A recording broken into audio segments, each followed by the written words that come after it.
ఈ పెద్దని ఎద్దు రోడ్డుకి అడ్డంగా నిలబడి ఎవర్నీ వెళ్లనివ్వకుండా ఆపేస్తుంది. దీనితో కొందరు హారన్లు కొడుతూ ఉంటారు. అలాగే కొంతమంది దీన్ని చంపేసి మాంసం తీసుకెళ్దాం అని వెళ్తూ ఉంటారు. ఇంతలో ఒక కుర్రాడు వీళ్ళకి అడ్డంగా వెళ్లి ఆ ఎద్దును చంపొద్దు అని ఆపుతాడు. అలాగే మిగతా వాళ్లని కూడా కంగారు పడొద్దు అని చెప్తాడు. నేను పెట్ స్టోర్లో పనిచేస్తాను, అందుకని నేను ఈ ఎద్దుతో మాట్లాడి పక్కకి తప్పిస్తాను అని చెప్తాడు. అప్పుడు ఎద్దు దగ్గరికి వెళ్లి నువ్వు ఎందుకని పక్కకి వెళ్లట్లేదు అని అడుగుతాడు. అయితే ఆ ఎద్దుకు ఇతడి మాటలు అర్థం అవుతాయి. నేను కావాలని రోడ్డుకి అడ్డంగా రాలేదు అని ఈ ఎద్దు చెప్తుంది. కాసేపట్లో ఈ వంతెన కూలిపోబోతుంది అని దారిని ఆపేశాను అని చెప్తుంది. ఎద్దు మాటలు ఇతడికి వినపడడంతో షాక్ అయిపోతాడు. ఇది నిజమా కాదా అని చెంపమీద కొట్టుకుంటాడు. అప్పుడు ఈ కుర్రాడు వెనక్కి తిరిగి ప్రజలతో ఈ బ్రిడ్జి దాటడం ప్రమాదం అని చెప్తాడు. కానీ ఎవరూ ఇతడి మాటలు నమ్మరు. అలాగే అక్కడే ఉన్న బిజినెస్ మ్యాన్ మీ వల్ల నా సమయం అంతా వృధా అవుతుందని కోపం తెచ్చుకుంటాడు. అలాగే బేస్ బాల్ బ్యాట్ తీసుకుని ఆ ఎద్దును కొట్టడానికి వస్తూ ఉంటాడు. అప్పుడు ఈ కుర్రాడు ఆ ఎద్దుని కొట్టవద్దని కోటీశ్వరుడికి ఎదురు వెళ్తాడు.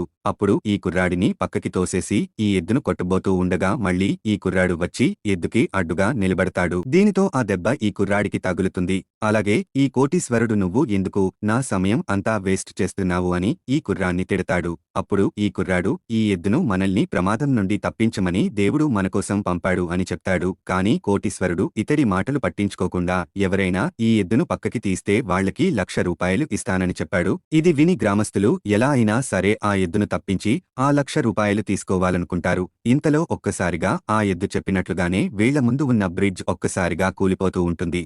మరిన్ని స్టోరీల కోసం వీడియో లైక్ చేసి ఛానల్ సబ్స్క్రైబ్ చేసుకోండి.